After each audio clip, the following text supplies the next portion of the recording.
The renewal evening at the Flaxborough Yacht Club had begun with the expected clinking of glasses and the faint smell of sherry, but within minutes the atmosphere had turned into a tableau of embarrassment that would be talked about for months. At the front of the clubhouse, beneath a banner that read "Annual Subscriptions, Commitment to Community and Tradition," the newly widowed Mrs. Enid Staunch had stepped forward, clutching her checkbook in her gloved hand. She was poised, as always, to demonstrate her loyalty both to the club and to the impression she made upon its members. But as she signed, folded the check with deliberate ceremony, and slid it into the club secretary's tray, a murmur began to ripple through the hall. The tray already contained a check written in her own hand, dated the day before, for a significantly larger amount, made payable not to the yacht club, but to cash. The secretary, an unfortunate fellow with the manner of a startled haddock, pulled the earlier check into view and held it up as if to confirm he had not lost his senses. Gasps followed, not least from Mrs. Staunch herself, who turned the color of boiled beetroot. Some tittered, others craned forward, and by the time she attempted a feeble laugh to cover her astonishment, the damage was done.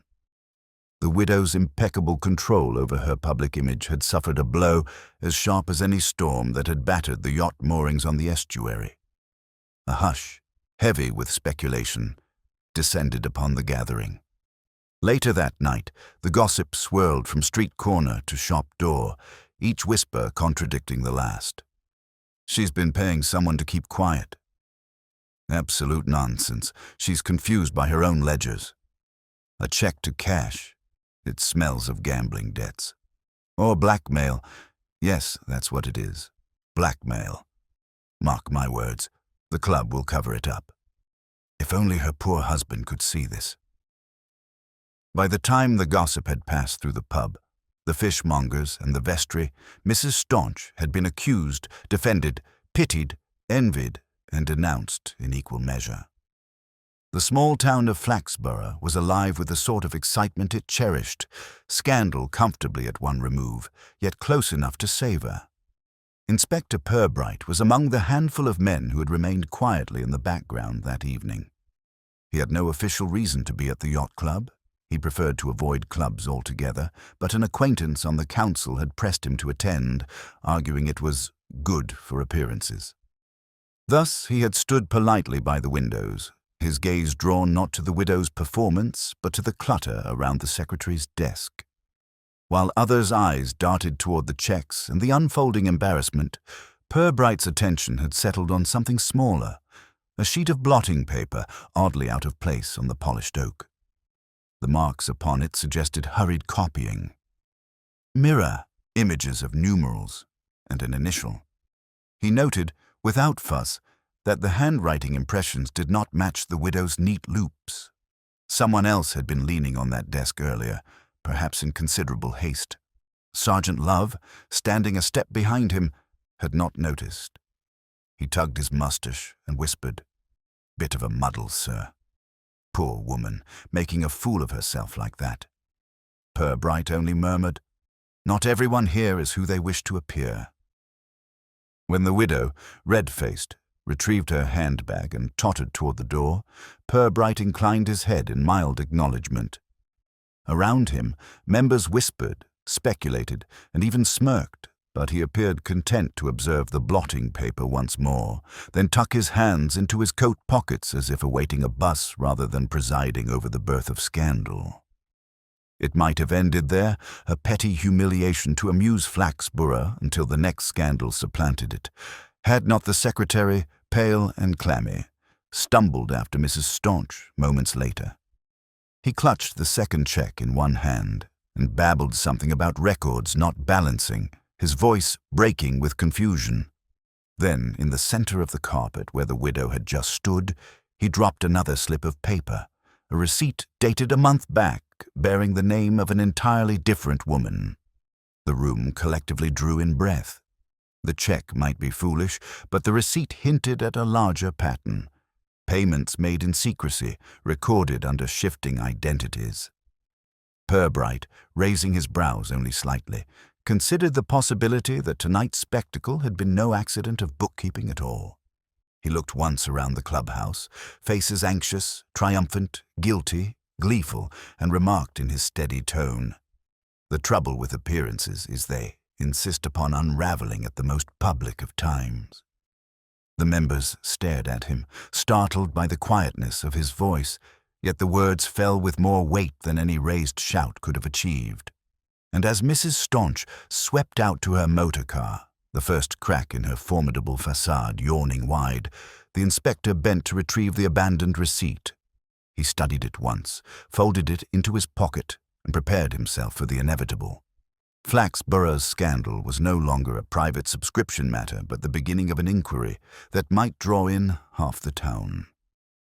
The following morning dawned grey and brittle over Flaxborough, the kind of day that seemed to lend a sharper edge to speculation. In the high street, shop doors had barely opened when the subject of the widow's cheques began its second life, no longer confined to whispers over sherry, but spilling into open chatter over bacon counters and bus queues. Mrs. Enid Staunch, whose late husband's memory was usually invoked with solemn respect, found herself reduced overnight to the status of a character in a half-remembered farce. Some said she had meant to make a grand donation to the club and muddled her slips. Others insisted the unexplained receipt hinted at an altogether more sinister arrangement. The fact that she had left the yacht club early, cheeks aflame, only added to the relish with which people repeated the story. Inspector Purbright, however, began his day without indulgence in gossip.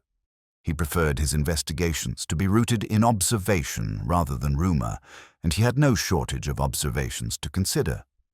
The receipt folded in his coat pocket seemed to him less a slip of paper than a fragment of theatre scenery that had somehow appeared in the wrong play. It bore a date, a name not belonging to Mrs. Staunch, and the sum of £50, a considerable amount by local standards. More curious still, the handwriting upon it did not match that of the widow's cheque or the secretary's careful copper plate. The question was not merely where the money had gone, but who had handled it. Sergeant Love awaited him at the police station, looking half eager and half bewildered, his morning tea cooling on the desk. "I've been thinking about that business last night, sir," he said earnestly, "and I can't quite see how a woman like her would get herself into such a muddle. She keeps her accounts as neat as church registers. Everyone says so."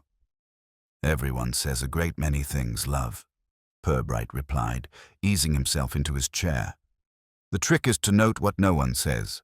For instance, no one has yet wondered why the secretary had that earlier cheque in his tray when Mrs. Staunch arrived, unless, of course, it had not been placed there by her at all." Love blinked. "You mean forged? Or deposited on her behalf? Either way, we must ask who stood to benefit from her embarrassment." It was mid-morning when the two men walked along to the yacht club, its modest building still redolent of cigar smoke and varnish. They found the secretary in a condition bordering on collapse. Mr. Eldred was his name, a man of watery eyes and the kind of nervous hands that could drop ink bottles in a padded room. He ushered them into his office with the fluster of one who feared censure from all directions.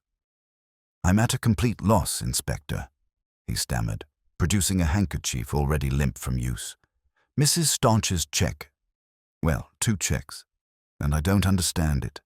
The first thing I found in the tray when I arrived yesterday. I thought it was a simple mistake of hers. Then she presents another. Oh dear, it's all too much." Purbright's eyes roamed the office, settling once more upon the blotting pad he had noticed before. It still lay upon the desk, smudged with impressions of letters and figures.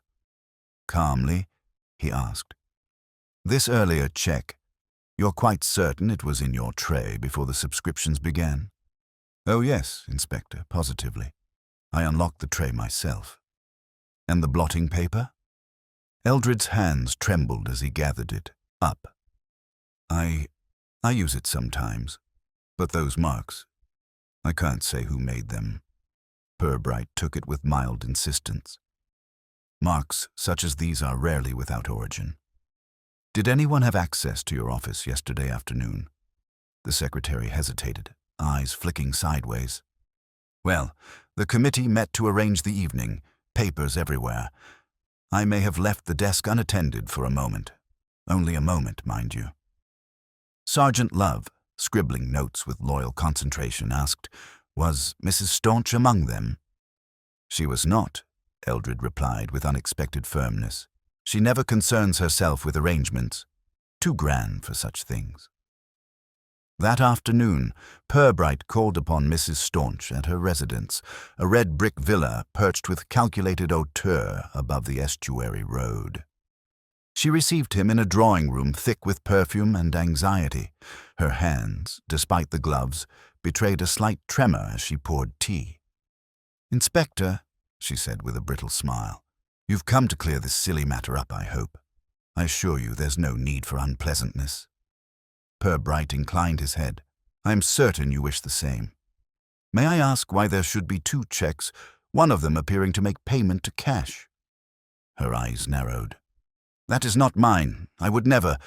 The very notion—" She broke off, pressing her lips together. "I cannot explain it except to say that someone is attempting to discredit me. You understand, my late husband left certain affairs in a delicate state.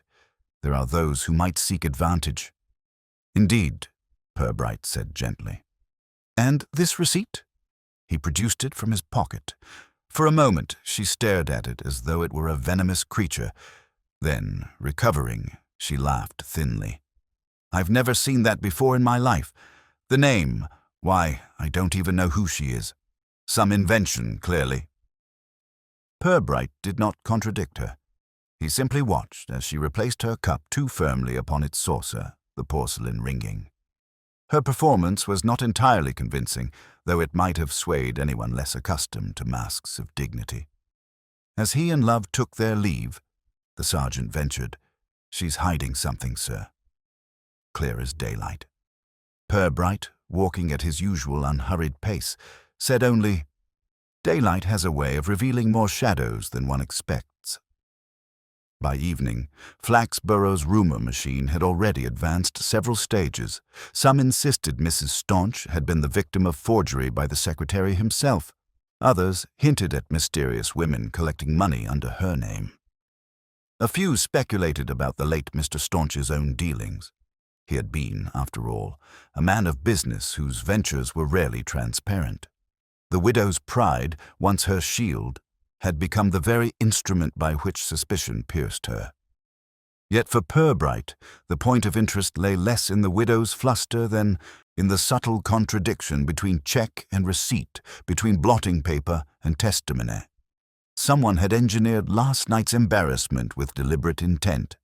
Whether to blackmail, to distract, or to ruin, reputations remained unclear, but he felt certain the farce had a concealed author.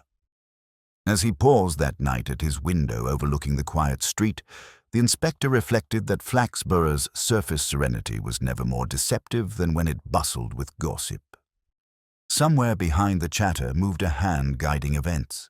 He would have to listen to every whisper, but believe none until the pattern revealed itself. And so the stage was set.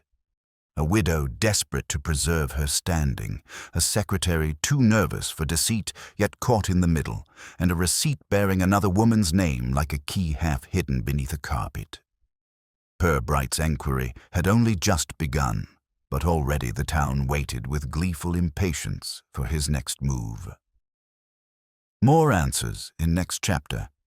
But before then, who do you believe placed the mysterious check? The third day after the Yacht Club subscription evening brought with it a certain sharpening of attitudes in Flaxborough. What had begun as lively gossip was hardening into firm opinions, some voiced with the conviction of courtroom testimony, others delivered in hushed conspiracies over hedges. Inspector Purbright, moving about the town with his customary unobtrusive calm, was struck by how quickly people settled into narratives that suited their prejudices. A muddle of checks had become, in different mouths, a tale of embezzlement, of secret lovers, of debts owed to dubious figures, or of a woman's vanity finally tripping her pride. The truth, he reflected, was likely none of these, or all of them, though in a manner no one had yet imagined. His first visit that morning was to the high street grocer, where a line of customers ensured an audience for any remark. As he lingered near the display of cabbages, a voice carried distinctly across the room. "I tell you, that widow's been keeping company with a man downriver. That check was hush money, plain and simple." Another interrupted, "Nonsense. It was Eldred, the secretary. Mark my words. He put that paper there to make her look the fool, so he could keep the real funds for himself." To this, the grocer himself added, in a tone of worldly authority, "All of you are wide of the mark. I've seen this before. Women of her sort often gamble on races, then try to hide it under respectable payments. That receipt was for winnings, no doubt." Purbright noted each confident assertion without comment, though he was aware of Sergeant Love's furrowed brow beside him. The sergeant scribbled in his notebook as if these claims were bricks in a wall rather than the drifting vapor they were. Once outside, Love muttered, "It's like trying to catch minnows in a barrel full of eels, sir." "Everyone's certain, but no two tales match which," Purbright observed mildly, "is the surest sign that something worth knowing lies beneath. If people contradict one another so enthusiastically, we may infer that a hand is stirring the water." Their next call was upon the rector, whose role as moral custodian gave him particular relish in crises of reputation. He welcomed them in his study, tapping his fingers upon a desk strewn with parish bulletins. "Inspector, I shall be frank. Mrs. Staunch has long cultivated the image of piety, yet I fear she has not lived up to it. That check business, humiliating though it was, may be providential. It reminds the town not to place anyone upon too high a pedestal." "Did you notice anything unusual on the evening itself?" Purbright asked. The rector pursed his lips. Only that the secretary appeared distracted. He fumbled with his spectacles, dropped papers. As for Mrs. Staunch, she seemed almost rehearsed in her outrage, as though she had practiced indignation in the mirror. "Outside again," Love remarked. "That's another one pointing at Eldred. The poor man looks barely capable of forgery, though." Purbright's eyes narrowed slightly against the breeze. Barely capable men have accomplished extraordinary things when desperation pinches. The inspector next directed their steps toward the riverside, where the yacht club's smaller boats rocked idly. Here they encountered Mr. Trimble, a retired boat builder with the leathery face of one who had outlasted both storms and gossip. He was known for blunt speech. "You want my opinion," he said, leaning on his stick. "That check wasn't about her at all. It was planted so you'd all look at her while someone else did their business unnoticed. Classic trick, make a splash over here so no one sees the leak over there." Purbright allowed himself a thin smile. "An interesting notion, Mr. Trimble. And what business might be so hidden?" "Could be club funds," the old man said. "They've been short for months. You think all those moorings pay on time?" "Huh." By now, Love's notebook bristled with contradictory theories. Hush money, secretary's theft, gambling, rehearsed indignation, club funds. It looked less like a record of facts than a contest of imaginations. Purbright, however, studied the pages as though they were a map whose true roads lay invisible until one tilted the paper to the light. That afternoon, the inspector returned alone to the yacht club offices. Eldred was not there, but the clutter of papers remained. Purbright examined the secretary's ledger and found the entries meticulously kept, except for one page, where the columns wavered and ink blots marred the neatness. This page contained subscriptions from the past month, yet a gap appeared where Mrs. Staunch's payment ought to have been. Someone had erased, rather crudely, an original entry. A faint impression of figures remained, beneath the page's surface, detectable if one looked askance in the sunlight. Purbright closed the ledger quietly, aware that this was no mere accident of record-keeping. Later that evening, in the snug of the Dog and Whistle, Purbright and Love sat with half-pints while the town provided further performance. A man at the bar whispered loudly enough to be heard, "I saw her chauffeur delivering envelopes at night. Don't tell me that's not connected." Another countered, "You're daft. It's all about her late husband's debts. She's paying them off under the table." Then came a laugh from an elderly matron. "Debts? Number, she's buying silence about a cousin in Lincoln jail. Everyone knows it but won't say." Love sighed. "We're getting no closer, sir. Just a tangle of nonsense." Purbright set down his glass. "On the contrary, love, every tangle has its knot.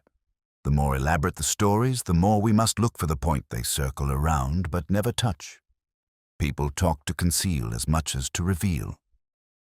As they left the inn, a slip of paper caught Purbright's eye upon the pavement, damp from the evening mist.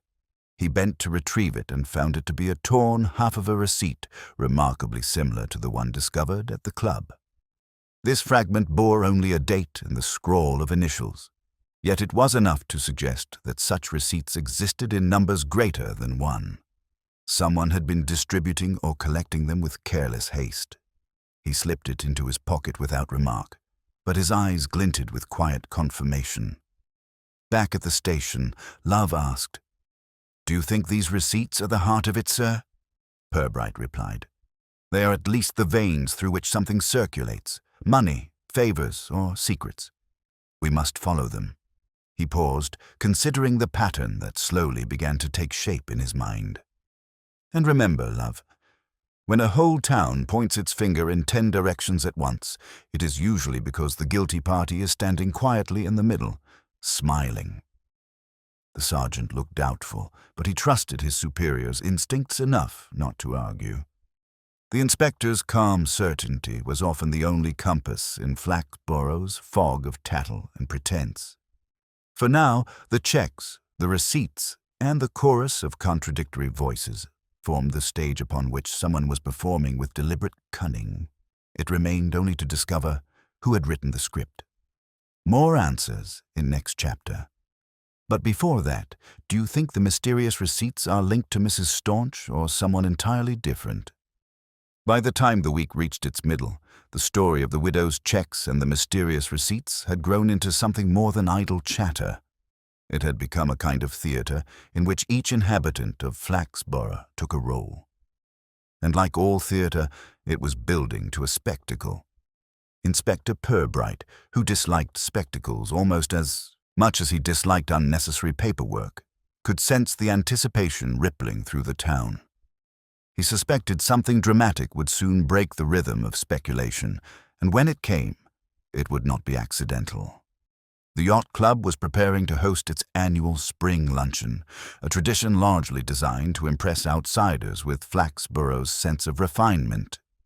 Banners had been dusted off, tables draped, and speeches drafted, though most of the town attended less for the speeches than for the opportunity to observe one another in a context of mild pomposity. The scandal of Mrs. Staunch had guaranteed that attendance would be unusually high this year. People wanted to see if the widow would appear, and if so, whether she would resume her customary air of dominance or retreat behind the curtain of humiliation. She did appear. She arrived in a carriage, wearing a hat as elaborate as a cathedral and an expression calculated to project disdain for all comment. Her entrance alone was sufficient to set off a dozen whispered theories.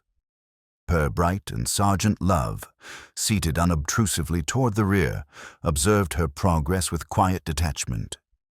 The luncheon began innocuously. The mayor droned about community spirit, the rector prayed at inordinate length, and the diners applied themselves to roast beef with more enthusiasm than reverence. Then came the point of climax, the awarding of the club's annual subscription commendation, a modest honor given to the member whose loyalty and contribution were deemed most notable. Traditionally, it was a SOP to respectability, granted to some harmless figure who posed no threat.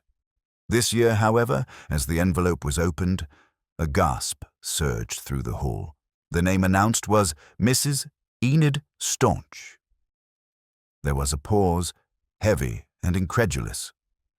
For the widow to receive such recognition at the very moment her reputation tottered was absurd, perhaps cruel. Yet the card bearing her name was held aloft for all to see. Murmurs spread, some mocking, some scandalized. Mrs. Staunch rose stiffly, her lips tight, and walked toward the dais. But as she reached it, another voice cut across the room. One of the committee men, pale and flustered, waving a second card. This is the true winner," he cried. "There's been a mistake." He brandished a card that bore not Mrs. Staunch's name, but that of a Mr. Havelock, a quiet solicitor known for punctuality and fees and nothing else. The hall erupted. Some shouted that the widow had tried to seize honor that was not hers. Others muttered that the committee had engineered a cruel jest. The mayor spluttered, the rector wrung his hands, and the widow herself stood motionless, color draining from her face. Then, with deliberate poise, she turned, descended from the dais, and walked straight out of the hall without a word. The slam of the doors behind her silenced the room more effectively than any gavel. In the confusion, Purbright had moved forward, eyes narrowing not upon the widow, but upon the table from which the envelope had come. He observed the discarded first card, lying at an angle that suggested haste. Picking it up, he noted that the handwriting naming Mrs. Staunch did not match the neat script of the committee secretary who usually prepared such things. Instead, it bore the hurried, almost furtive strokes he had glimpsed impressed upon blotting paper days before. Love tugged at his sleeve. "It's another trick, sir. Someone wanted her humiliated again." Purbright slipped the card into his pocket. "So it would seem. And the more public the stage, the more certain we can be that the performance is for an audience larger than this hall." That evening, the town buzzed louder than ever. "She bribed them to win," cried one faction. "No, she was framed twice over," insisted another. "Mark me, she'll flee the town before week's end," predicted a third. The incident had reignited every theory, feeding them with fresh fuel. For Purbright, it confirmed a deeper suspicion. Someone was orchestrating a campaign, not of theft, but of deliberate erosion of reputation. And if reputation was the currency of Flaxborough, then Mrs. Staunch was being bankrupted in public. Later, in the police station, Love laid out his notes with exasperation. "It's getting beyond a joke, sir. First the checks, then the receipts, now this luncheon farce. If it's a conspiracy, why her? She's proud and wealthy, but she's hardly dangerous." Purbright leaned back, steepling his fingers. "We must consider who benefits. A woman disgraced loses her standing, her influence, and perhaps control over certain funds or properties. Someone may find her diminished power advantageous." He tapped the forged card thoughtfully. "But note the consistency. Each act is public. Each is designed to humiliate, not merely to confuse. This is not a thief's work, but a playwright's." Love frowned. "Then who's writing the play?" "That, Love, is what we must discover before the final act is staged." The following day, Purbright quietly visited the printer's shop, a modest establishment supplying all the town's invitations and cards. There he inquired whether anyone had commissioned cards resembling those used by the Yacht Club. The printer, after some hesitation, produced an order slip for a dozen blank cards, purchased a week earlier by a woman described as middle-aged, veiled, and in a hurry. The slip bore only initials: M.S. When Purbright left the shop, the corners of his mouth curved in the faintest smile. The initials did not belong to Mrs. Staunch. The widow might be many things, but she was not in the habit of disguising herself to collect printing orders. Someone else was playing the part of puppeteer, and their shadow had finally brushed against daylight. By the time evening fell, Purbright felt the investigation had reached a new threshold. The luncheon scandal had not only deepened the town's appetite for rumor, but also revealed a traceable thread: the forged card, the link to a mysterious woman, and the deliberate choreography of shame. He knew the next days would demand delicate steps. Too much pressure and the culprit might vanish. Too little, and the town's appetite for performance might swallow the truth entirely. As he walked past the estuary, its waters dark under the rising moon, Purbright reflected that the farce had become dangerous. Scandal could be endured, but humiliation repeated often enough could drive people to rashness. And in Flaxborough, rashness had a way of ending not in laughter, but in tragedy. More answers in next chapter. But tell me, do you think Mrs. Staunch is truly the target or merely a diversion for something deeper?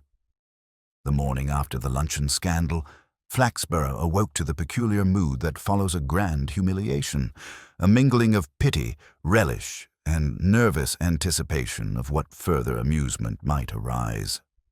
For once, the town's gossip did not wander widely but converged upon a single theme. It was no longer only Mrs. Staunch under suspicion.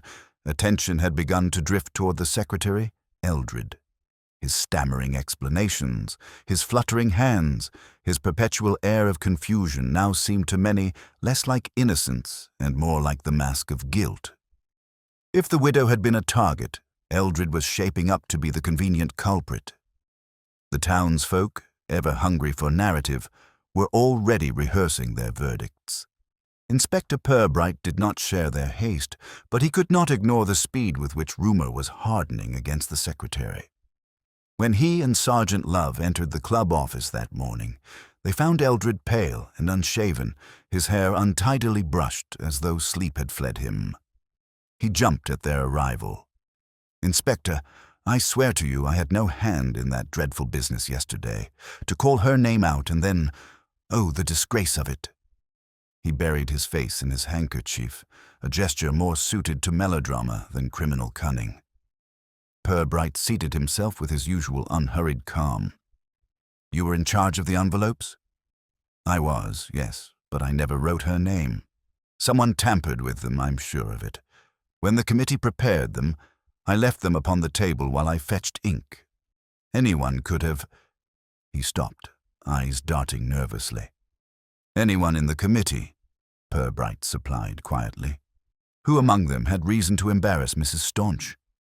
Eldred hesitated, then whispered, "Mr. Havelock, perhaps. He has never liked her. But he won the award himself, so why would he?" Love leaned forward. "And what about you, Mr. Eldred? You had everything in your hands. If anyone wanted to plant that false card, you had the best chance." The secretary recoiled, stammering protests. "Me? I could never. Inspector, you must believe me. I gain nothing from her disgrace."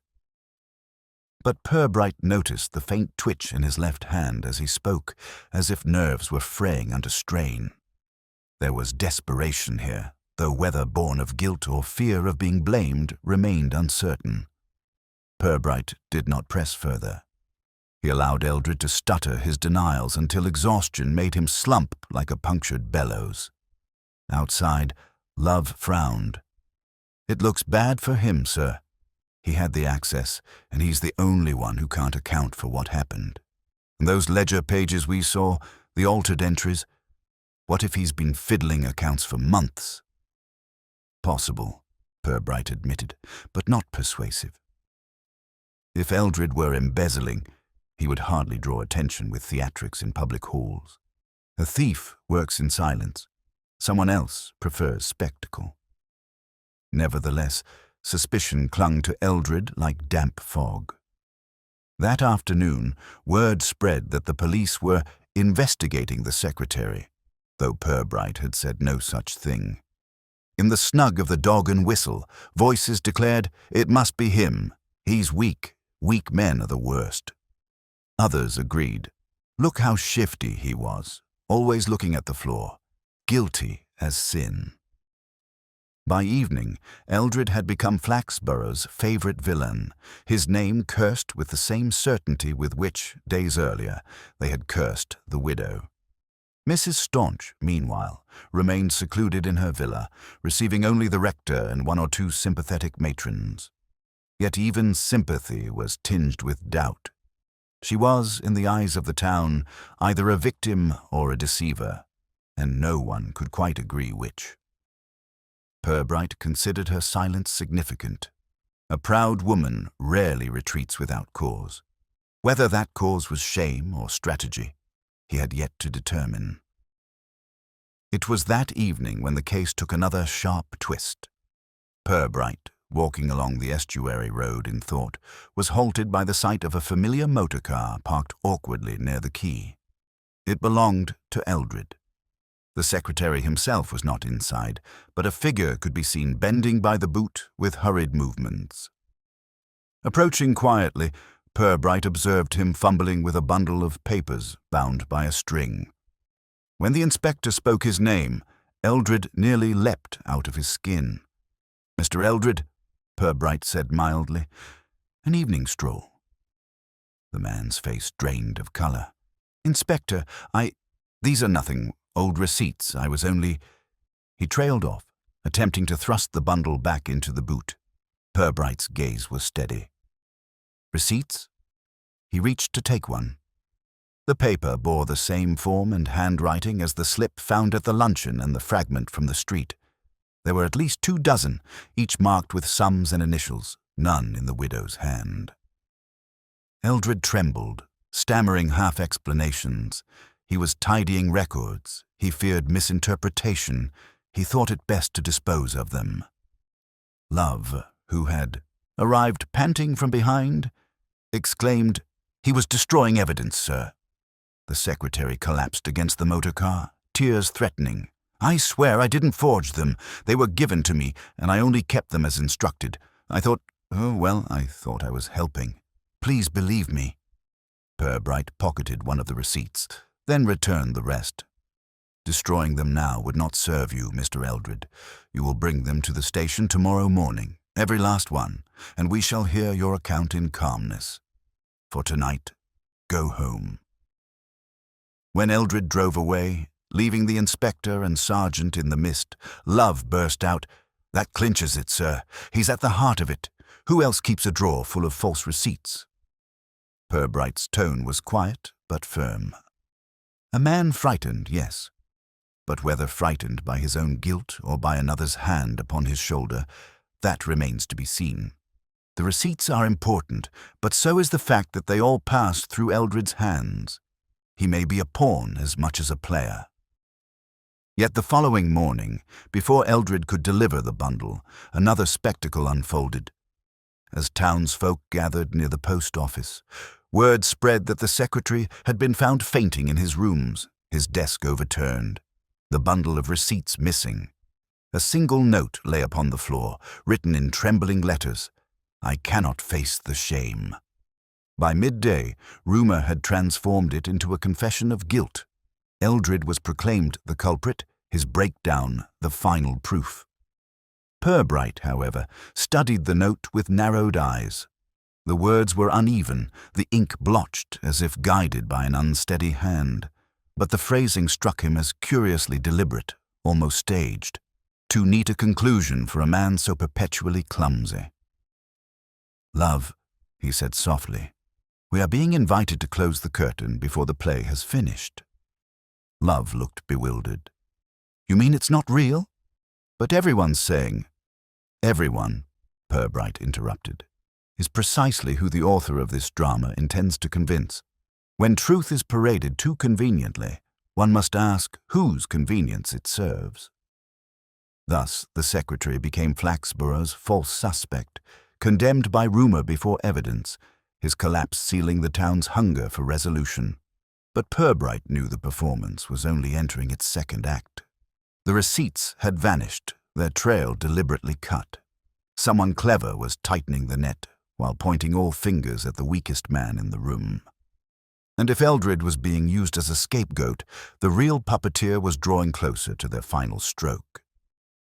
The town was quick to accept Eldred's collapse as the end of the matter. By the following morning, Flaxborough's conversations had shifted from speculation to smug pronouncements of certainty. In the grocer's, customers declared, "I knew it was him all along." At the post office, heads nodded. In agreement, weak sort couldn't keep up the deception. In the Dog and Whistle, tankards were raised to the town's supposed wisdom. Yet Inspector Purbright knew that such certainty usually marked the moment when truth had been neatly buried. Eldred's fainting fit, his note, the vanished receipts, all too tidy. too pat. A scapegoat had been manufactured, and the town had swallowed the performance whole. Sergeant Love, though less certain, found himself swept along by the town's conviction. "It's hard to argue with everyone at once, sir," he admitted as they walked through the high street. "If it wasn't him, why would he keep those receipts? Why faint like that? It looks like guilt to me." "Appearances," Purbright replied, "are the most efficient tools of deception. If one wishes to convince an entire town, what better way than to give them precisely the conclusion they most desire?" He paused by a tobacconist's window, his reflection in the glass as calm as ever. "No, love, the secretary is not our culprit. He may know more than he admits, but this play is still being written by another hand." They did not have long to wait for the next act. That evening, the town council convened in the municipal hall to address what the mayor delicately described as concerns about financial transparency. It was, in fact, a thinly veiled inquest into the yacht club scandal, for the club was closely tied to the town's dignitaries. The hall was packed, benches creaking under the weight of citizens eager to see further embarrassment dealt to the widow or, failing that, to anyone else. The mayor presided with flustered dignity, councillors shuffled papers with importance, and in the gallery whispers rose like a swarm of bees. Mrs. Staunch herself was present, seated stiffly in the front row, her face pale but composed. She had chosen to confront the storm rather than hide, a decision that drew admiration from some and scorn from others. Purbright, sitting discreetly at the back with Love, observed her carefully. The widow's composure was rigid, but her gloved hands twisted a handkerchief with nervous energy. The council meeting began with dull recitations of budgets and reports. But just as weariness threatened, a councillor rose with a dramatic flourish. He held aloft a folder of papers. "I have here evidence that our funds have been diverted. Receipts signed and dated, implicating none other than Mrs. Staunch in a series of questionable payments." Gasps filled the hall. The councillor strode forward, slapped the papers upon the mayor's table, and declared, "These were found in the secretary's possession, but clearly bear the widow's involvement. Let us not shy from naming what is plain before us: corruption, fraud, and disgrace." All eyes turned to Mrs. Staunch.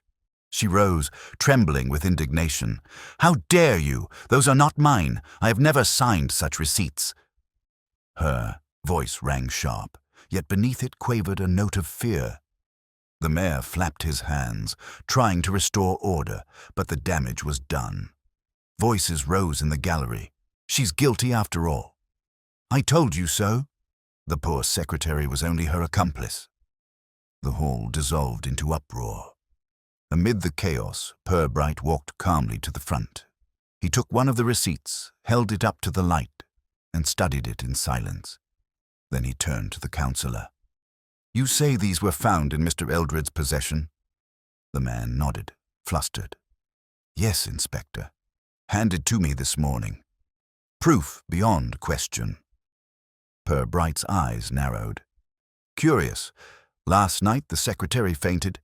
His papers vanished, and yet this morning they appear neatly delivered to your hands. One might almost think they were spirited away for dramatic re-entry." A hush fell, broken only by the widow's ragged breathing. Purbright lowered the receipt. "These are indeed dangerous papers, but not for the reason you claim. The signatures are forgeries, crude, though sufficient to deceive a crowd. And note here," he pointed to a smudge at the bottom, "the same hurried hand that wrote Mrs. Staunch's false award card." A murmur spread, some voices wavering with uncertainty. The councillor stammered, but they bear her name." "They bear her name, yes," Purbright replied evenly, "but not her hand. Someone is most determined to ensure she is ruined, to plant evidence, to arrange scenes, to deliver them with flourish. This is not the work of an incompetent secretary, but of someone who understands performance." Mrs. Staunch collapsed back into her seat, pressing a hand to her chest. The mayor, seizing the opportunity, called an adjournment. Citizens filed out in a heated debate. Some still convinced of her guilt, others shaken by Purbright's intervention. The widow's reputation teetered like a ship in a storm, neither sunk nor safe. Later that night, Purbright walked with Love along the deserted hall steps. The sergeant rubbed his temples. "It's all turning into a circus, sir. First Eldred, now the widow again. Who's behind it, and why drag it all out in public like a play?" Purbright looked out across the lamplit square. "Because humiliation is more potent than theft. Money can be repaid, but reputation, once shattered, rarely mends. Our culprit does not seek profit. They seek destruction, and they find amusement in spectacle." Love shivered. So Eldred's note was staged, the receipts planted, and the widow's disgrace paraded for show. But who benefits? "That," Purbright said softly, "is the question the town refuses to ask, which tells us the answer is someone close enough, respectable enough, that suspicion dare not look their way." The second set piece had played out, leaving the widow further wounded, the secretary discredited, and the town more divided than ever. But for Purbright, one thing had become clear. The enemy was not error, nor weakness, nor chance, but design. Someone was writing a careful script, and the inspector intended to turn the page before the final scene was forced upon him. The uproar of the council meeting lingered in Flaxborough like smoke after a fire, acrid and impossible to ignore. Even those who had not attended repeated the scenes as if they had been present, embellishing with each telling. Some insisted Mrs. Staunch had nearly fainted under the weight of exposure, others that she had thundered defiance like a queen betrayed. A few claimed Purbright himself had declared her innocent outright, which was not true, though his quiet dismantling of the so-called evidence had unsettled the neat consensus many had been ready to embrace. By morning, however, the tide had shifted once more. The widow's guilt was not proved, but her innocence was doubted more heavily than before, and Eldred was already being consigned to the footnotes of scandal. The town wanted someone to blame, and Mrs. Staunch was again the nearest and most satisfying target. Purbright, however, had not been satisfied. He spent the early hours in his office reviewing the forged receipts, comparing them to the impressions on the blotting pad taken from Eldred's desk. There was a similarity, hurried strokes, uneven pressure, that suggested a single hand. Not Eldred's, he thought, but someone else whose flourishes betrayed impatience rather than incompetence. He found himself recalling the printer's description of the veiled woman who had ordered blank cards. Initials, MS. He repeated them softly, as if the letters might rearrange themselves into clarity. They did not, but they itched at the edge of recognition. Sergeant Love entered with a bundle of reports and an air of agitation. "Sir, there's been more trouble. Down at the quay this morning, the watchman found something washed against the moorings." He paused, lowering his voice. "A satchel, sir. Inside it, more receipts, dozens of them. All water-damaged, but clearly part of the same set." Purbright took the dripping bundle without a word, spreading the papers carefully upon blotting cloths. The ink had run on some, but enough remained legible. Different dates, varying sums, and always initials. None was signed by Mrs. Staunch, though her name appeared on several as the supposed payer. Others bore names of townsfolk of modest means who could scarcely have had cause to write such amounts. The implication was unmistakable, a network of fabricated transactions, each one pointing in contradictory directions, all designed to weave confusion and implicate the widow most prominently. Love stared at the sodden papers. "That settles it then, sir. Someone's been planting them all over. But why dump the rest in the river?" Purbright's voice was mild. "Because a bundle discovered by accident convinces more thoroughly than one handed to us directly. The illusion of chance is the forger's favorite tool." He turned one paper over.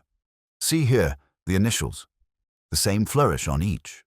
Our author grows careless, repeating their habits. Pride always leaves its trace." That afternoon, Purbright and Love visited Mrs. Staunch again. She received them stiffly, suspicion in her eyes. "Inspector, I have endured enough humiliation. Every day some fresh invention arises to tarnish me. What is it now?" Purbright laid the damp receipts upon her table. "These were found this morning. They bear your name, but the signatures are not yours. Do you recognize any of the other names?" She scanned them with trembling hands, shaking her head violently. No, I know none of them. This is monstrous. Someone wishes me destroyed utterly. But why? I have enemies, yes, envy, perhaps. But such malice?" She pressed her handkerchief to her lips.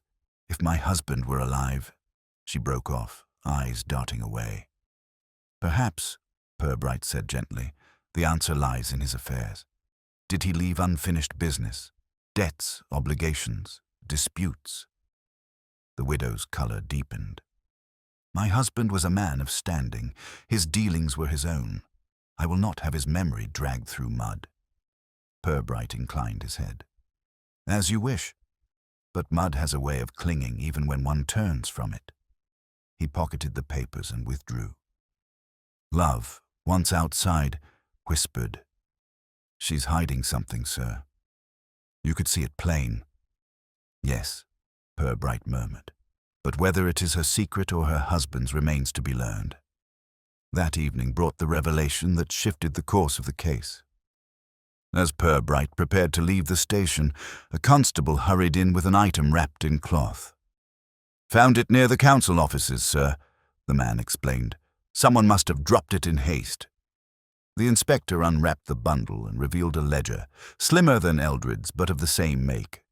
Inside, neatly ruled columns recorded not subscriptions, but disbursements, sums paid out with initials and cryptic notes. The handwriting was the same hurried style as the forged receipts. But what drew Purbright's attention was a marginal note, half legible despite a smear.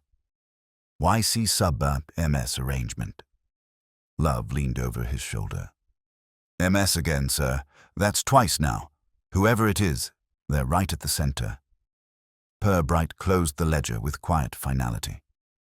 "Indeed. And it appears they not only forge, but keep their own accounts. Pride again. One must tally one's triumphs, even in deceit."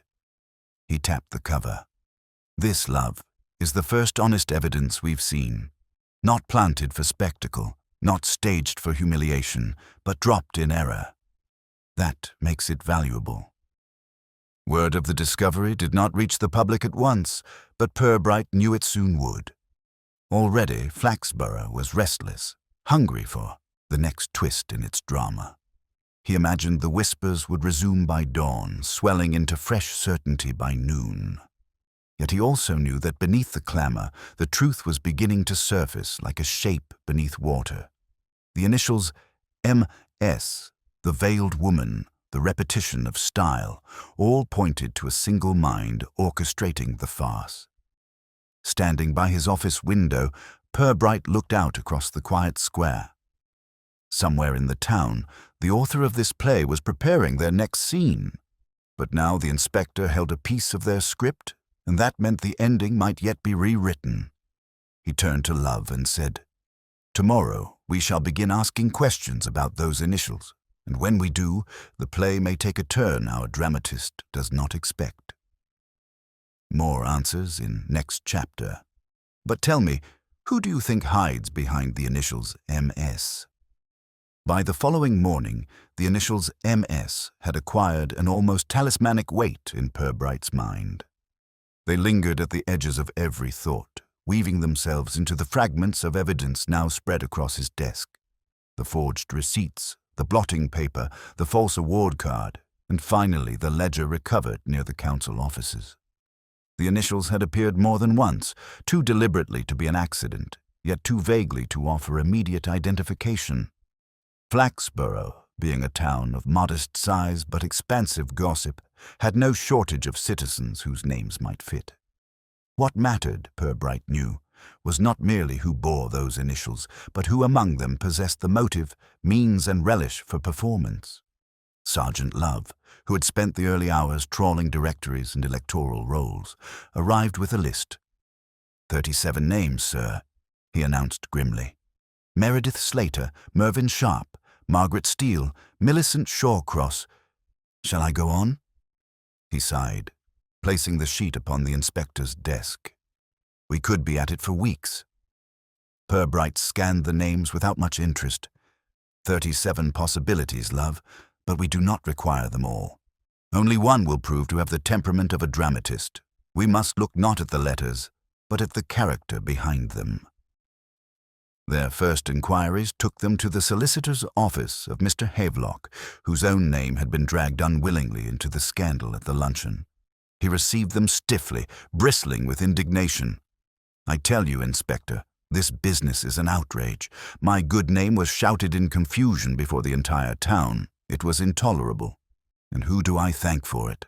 That ridiculous widow, always preening, always demanding the spotlight. If she's found guilty, it will be no less than she deserves. Purbright regarded him with calm eyes. You have had dealings with her husband in the past, I believe. A few minor legal matters, Havelock admitted, but nothing significant. His estate was already muddled when he passed, though one might say his widow has only worsened it. Love, who disliked Havelock's pomp, blurted, You wouldn't happen to know anyone with the initials MS, would you? The solicitor sniffed. Half the town, Sergeant. If you're chasing initials, you'll be here until the century ends. Outside, Love muttered that the man was insufferable. Purbright, however, noted the solicitor's relish in the widow's discomfort. Not guilty, perhaps, but certainly not sympathetic. A useful observation nonetheless. Their next visit was to the printer, whose account of the veiled woman remained their most tangible lead. Purbright asked him to reconsider the details. Her height, her manner of speech, any peculiarities. The printer frowned in concentration. Middle-aged, yes, but not elderly. She spoke carefully, as if disguising her tone. Paid in cash, in haste, and her gloves were of good quality, sir. Fine stitching, not the sort from our shops. A woman accustomed to appearances then, Purbright mused. Not a servant or tradesman's wife.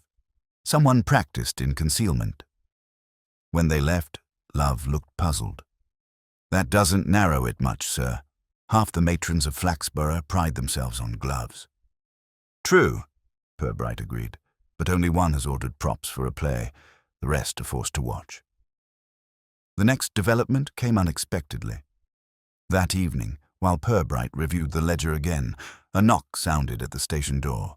It was Mrs. Trimble, the boat-builder's widow, a sharp-tongued woman known for hearing more than she should.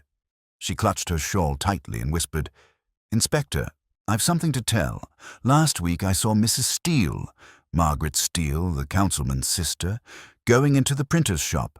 She was all wrapped up, veil and all, as though she didn't want to be seen. I thought it odd, but then again, she always was a secretive one. Purbright thanked her with quiet courtesy, though he made no promises. When she had gone, Love exclaimed, There it is, sir, Margaret Steele, M.S. That must be her. She has the initials, the veil, and the position in town. It fits perfectly. Too perfectly, perhaps, Purbright said softly. But we shall not dismiss it. Tomorrow we will speak with Miss Steele ourselves. The following afternoon they found Margaret Steele in her brother's household, a woman of angular frame and precise manner. She welcomed them politely, though her eyes flickered with guarded curiosity. Yes, Inspector. I trust this is routine, though I cannot imagine what business I could have with the police. Purbright's voice was gentle. A simple inquiry. Were you at the printer's last week? Her lips thinned. I may have been. One requires cards for charitable events, does one not?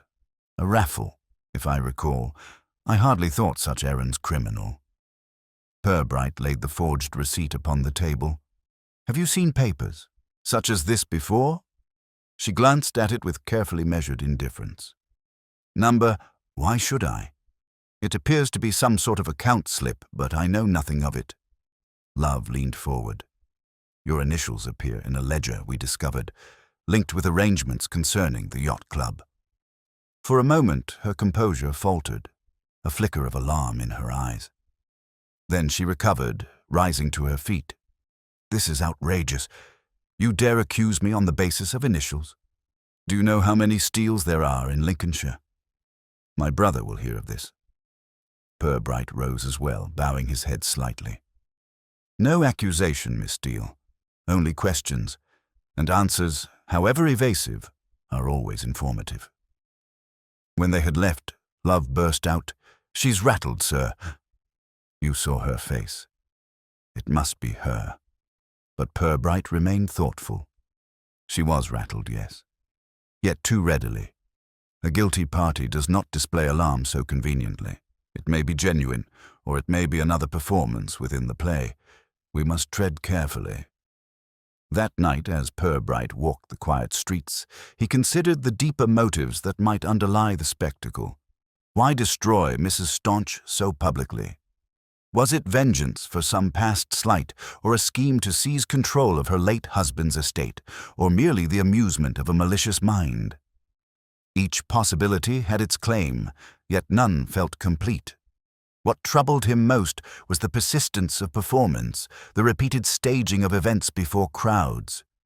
Whoever orchestrated this was not satisfied with private victory. They demanded an audience. At his window, he looked out at the darkened town, its roofs huddled against the mist. Somewhere within those houses, someone rehearsed their next scene, perhaps smiling at the chaos already sown. But the initials, the ledger, and the printer's testimony gave him enough to begin unmasking the dramatist. He would wait, he decided, for their next move, and when it came, he would be ready to step upon the stage uninvited. Flaxborough had grown restless, as if the air itself were charged with expectation. Every corner of the town hummed with talk of Margaret Steele, her name now whispered with the same relish once reserved for Mrs. Staunch. The story had advanced like a play in acts, the widow's humiliation, the secretary's collapse, and now the councilman's sister cast as the possible villainess. Each twist left the town hungrier for the next. Purbright, watching this progression with his quiet detachment, understood the rhythm too well. The dramatist behind it all was building to a climax, and the inspector intended to be present when the curtain rose. The opportunity arrived sooner than expected. A notice appeared in the market square announcing an emergency gathering at the parish hall, ostensibly to discuss financial irregularities at the yacht club. The town flocked eagerly, scenting another performance.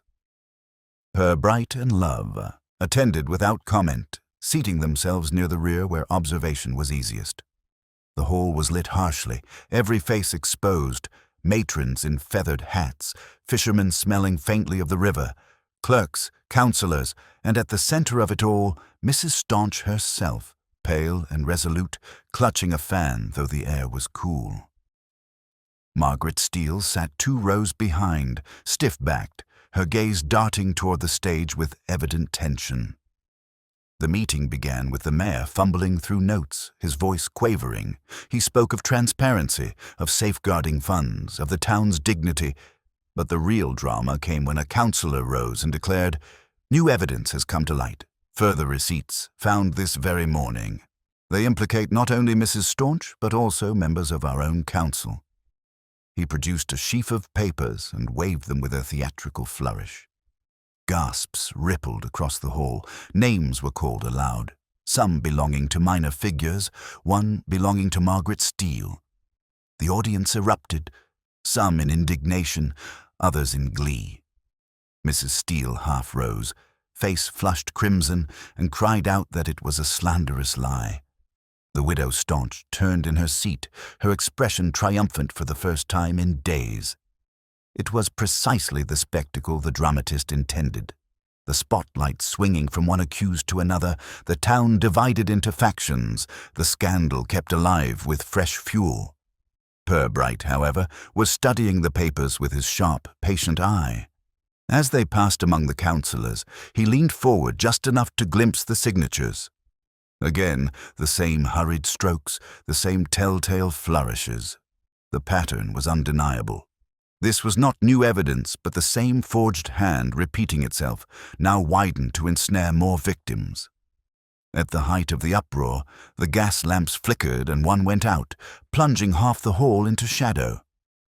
A scream followed, not of fear but of shock. When the light steadied again, a figure lay sprawled in the aisle. Mr. Eldred, the secretary, dishevelled and pale, clutching a handful of torn receipts. The crowd surged toward him, voices clamoring. "He's confessed! Look, caught red-handed!" But Purbright was already at his side, kneeling calmly. Eldred's lips moved feebly. "Not me. They made me." His eyes rolled back, and he slumped unconscious. The effect was explosive. The audience shouted over one another, some certain the secretary had revealed his guilt at last, others insisting he was merely a tool. Margaret Steele stood trembling, her gloved hand pressed to her throat. Mrs. Staunch rose abruptly and declared, "I will not be ruined by forgeries and weak men. This persecution must end." The mayor banged his gavel to no avail. It was chaos, perfectly stage-managed for maximum disruption. Purbright, however, ignored the din. He took the torn receipts from Eldred's limp hand and examined them swiftly. They bore initials not of Mrs. Staunch, but of Steele herself, repeated several times in the same hurried script, too blatant, too obvious. He slipped them into his pocket and signaled to Love. "Get him out quietly. He's been placed, not discovered." As they escorted Eldred from the hall, Love whispered fiercely, "This is it, sir. He's guilty after all." He said, "They made me." Who else could that mean? Purbright's eyes remained on the papers. "It means precisely what the author of this drama intended us to hear. An unconscious man, a planted bundle, a few words mumbled at the right moment. Too neat by half." Outside in the cool night air, Eldred was carried to a constable's cart. Purbright watched with quiet intensity as the town's shouts echoed from the hall behind them. The second act of humiliation had been staged, and now the secretary was again thrust forward as a scapegoat. But the inspector saw the pattern clearly. Each revelation, not truth, but misdirection, each scandal a mask concealing the hand of the true dramatist. And now, by widening the circle of accusation to include Margaret Steele, the culprit revealed something of their ambition. They were not satisfied with destroying one woman's reputation. They intended to pull down anyone whose fall would feed the crowd's hunger. Later, in the station, Purbright unfolded the torn receipts under lamplight. He pointed to the repeated initials. "See here, Love. Margaret Steele," written as though shouted on the page. "Whoever forged these wants us to leap to her guilt. Too loud, too convenient." Love rubbed his temples. "Then who, sir? We're chasing shadows. Every time we think we've found the culprit, another twist knocks us sideways." Purbright's tone was soft, almost patient. "Exactly, Love. That is the point. Each twist is engineered to distract us. But the style never changes. The same hand writes every forgery, arranges every scene, and ensures every humiliation takes place before the largest crowd possible. We must ask, who among Flaxborough possesses not only malice, but the flair for theatre?" Love stared, realization dawning slowly. "So it's not about money at all. It's about spectacle." "Precisely," Purbright said. He slipped the receipts back into his pocket. And the more spectacular the scene, the closer we draw to the author's pride betraying them. Tonight, they played their boldest trick yet. Tomorrow, they may overreach. The town, meanwhile, went to bed with divided loyalties and restless speculation. Some declared the matter solved. The secretary caught once more in the act, his mumbling confession sealing his fate. Others swore Margaret Steele was the true villain, her initials condemning her beyond doubt. A few clung stubbornly to Mrs. Staunch's guilt, unwilling to relinquish the satisfaction of her disgrace.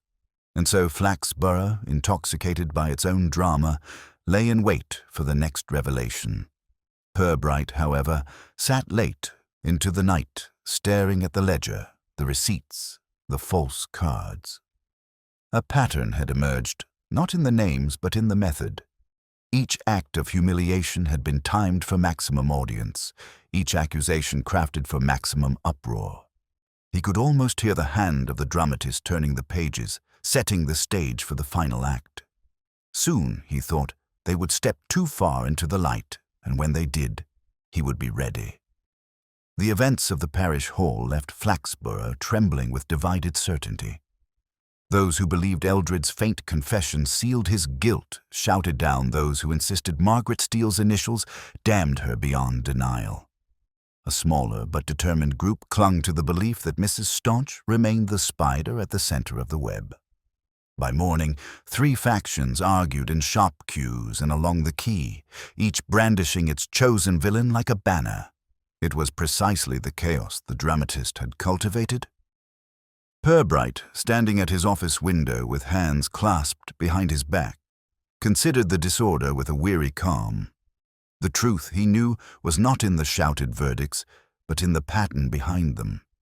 Eldred lay bedridden in his lodgings, attended by a doctor who declared his collapse genuine exhaustion rather than deliberate fraud. The secretary muttered in half-sleep, words indistinct save for repeated pleas of, "Not me." The receipts taken from his hands had already been paraded through the town like trophies. Margaret Steele refused to leave her brother's house. Visitors turned away with icy precision. And Mrs. Staunch, at last emboldened by another's disgrace, had resumed driving through the high street, her head held high, as though the very act of public display might reclaim her lost dignity. All 3 now carried the stench of suspicion. Yet Purbright felt none of them were truly at the helm. Sergeant Love, still convinced of Steele's guilt, laid fresh notes upon the inspector's desk. Neighbors swear she was out late at night last week. Veil, gloves, furtive behavior. It matches the printer's account exactly. We ought to bring her in, sir. A good interrogation might shake her story apart. Purbright looked down at the scribbled reports, then shook his head gently. Interrogation produces answers in proportion to the expectations of the interrogator, Love. Miss Steele would confess to whatever the town already believes. That would serve the dramatist, not us. Love sighed heavily. Then we're no further on. Every day there's another twist, another bit of theater. How do we cut through it? By refusing to applaud the performance, Purbright said simply. He turned one of the forged receipts over in his hand. Notice the timing of each revelation, always when the crowd is largest, always with just enough spectacle to sustain outrage, but not enough to end it. A dramatist loves pacing as much as content. They are leading the town like an audience, scene by scene. That afternoon brought the clearest sign yet of overreach. As the market bustled with shoppers, a handbill appeared pinned to the church notice board. Its bold letters proclaimed, "The truth about the widow Staunch. See for yourselves." Beneath it, a fresh set of receipts had been pasted, each bearing her name in exaggerated script, each marked with sums so outrageous as to be laughable. Some cited amounts beyond the club's entire yearly income. Yet instead of doubting, the townsfolk crowded around, muttering with renewed certainty that the widow's guilt was now undeniable. It was precisely the kind of clumsy excess Purbright had anticipated. He and Love arrived just as the crowd jostled for a view. Purbright peeled one receipt from the board, holding it delicately between his fingers. The ink was still tacky. "Printed within the last hours," he murmured. Our dramatist grows careless. Love frowned. But if they're careless, why risk posting them so publicly? Because arrogance is the twin of performance, Purbright replied. They believe themselves untouchable, that the town's appetite for spectacle is greater than its appetite for reason. But in reaching too far, they leave their trace. That trace revealed itself when Purbright carried the handbill back to the station. On the reverse of the pasted receipts, clung fragments of paper, torn from a ledger page identical to the one already in evidence. And in the margin of one fragment, half obscured, were the initials again, MS. Yet this time they were followed by something more, an unfinished flourish of a surname that began not with S, but with Shesh. Purbright leaned closer, his lips pressing into the faintest line. The dramatist had attempted once more to point toward Margaret Steele, but in their haste they had betrayed the outline of a longer name. That evening, Purbright and Love visited the printer once more. The man grew uneasy at their questions, shifting from foot to foot. At last, he admitted, "Inspector, I did print more of those slips yesterday. Not for Miss Steele, I swear, but for another customer. He insisted on privacy, paid double, and told me to forget the order. I shouldn't have agreed, but, well, he's a counsellor, and one doesn't say no." "Which counsellor?" Purbright asked quietly. The printer hesitated, then whispered, "Mr. Shardlow, sir, the alderman." The name fitted with a sudden and chilling clarity. Alderman Shardlow, long respected, seldom gossiped about, was a man whose authority was taken for granted. His initials matched the fragment, M.H. He possessed the means, the influence, and above all, the relish for pageantry. He had organized more parades and ceremonies than any other figure in Flaxborough. He understood spectacle intimately, and he had remained untouched by suspicion precisely because he seemed too dignified to indulge in petty malice. It was, Purbright reflected, the perfect disguise. As they walked back through the darkening streets, Love whispered, "If it's him, sir, then all of this, every check, every receipt, every planted humiliation, was his doing. But why? What has he to gain?" Purbright's reply was measured. Power, reputation, amusement, perhaps all three.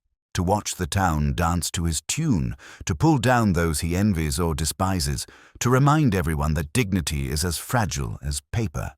Some men steal money, Love. Others steal esteem.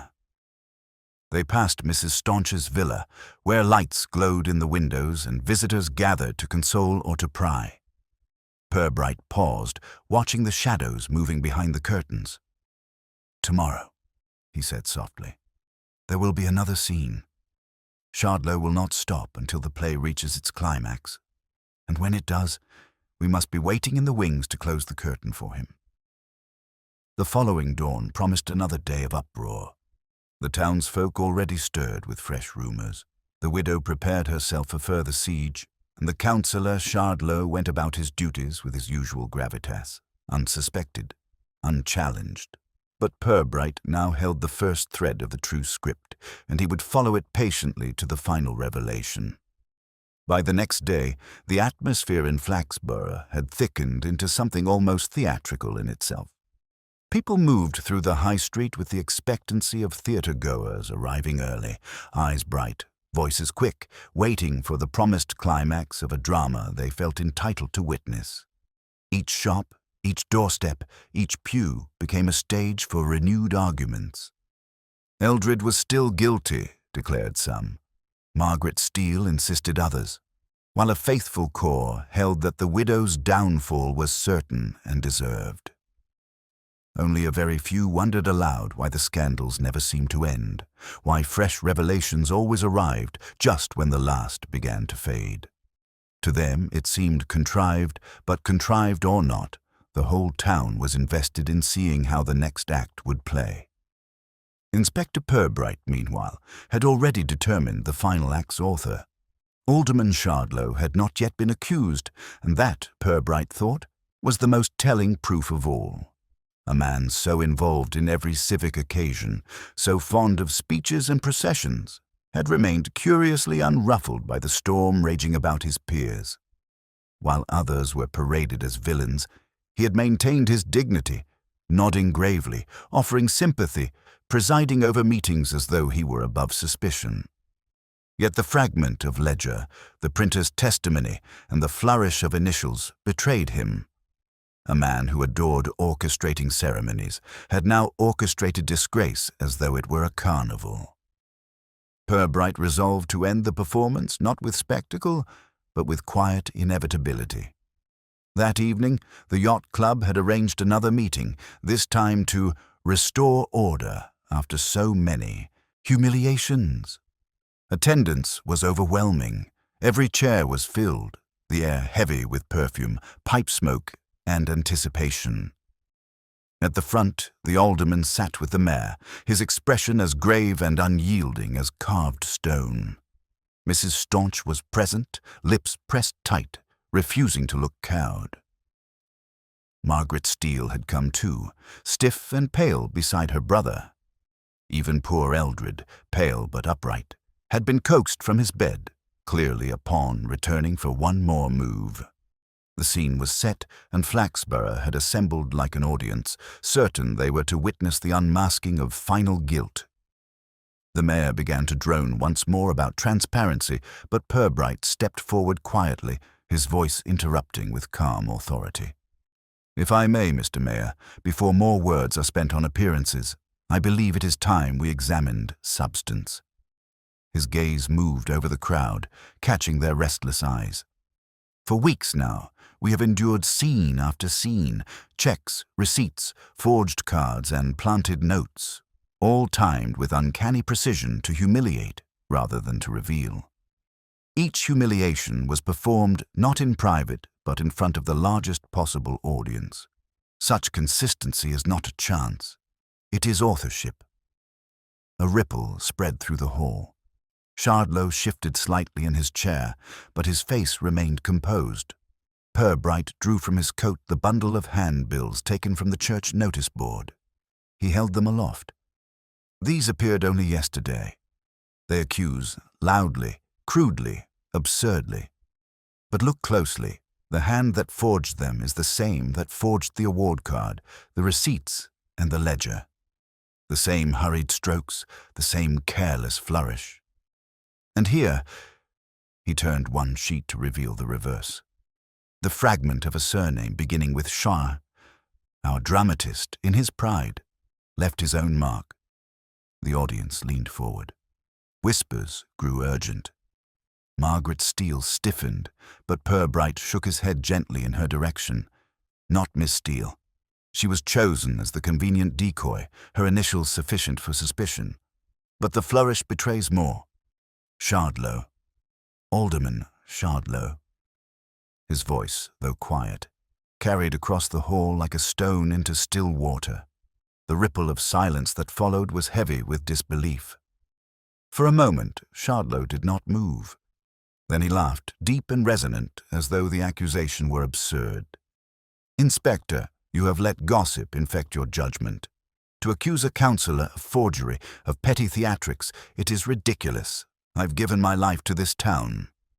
Purbright's expression did not change. "You have given it drama, Alderman, and you could not resist one more performance. You ordered the printer to prepare your props. You arranged for papers to be discovered at just the right time. You paraded forged receipts through trembling hands. You wrote, quite literally, the script of this farce. And you believed the town would never look behind the curtain because you yourself stood so firmly upon the stage." Shardlow rose, his face reddening. "Baseless insinuation. Where is your proof?" Purbright produced the ledger found near the council offices.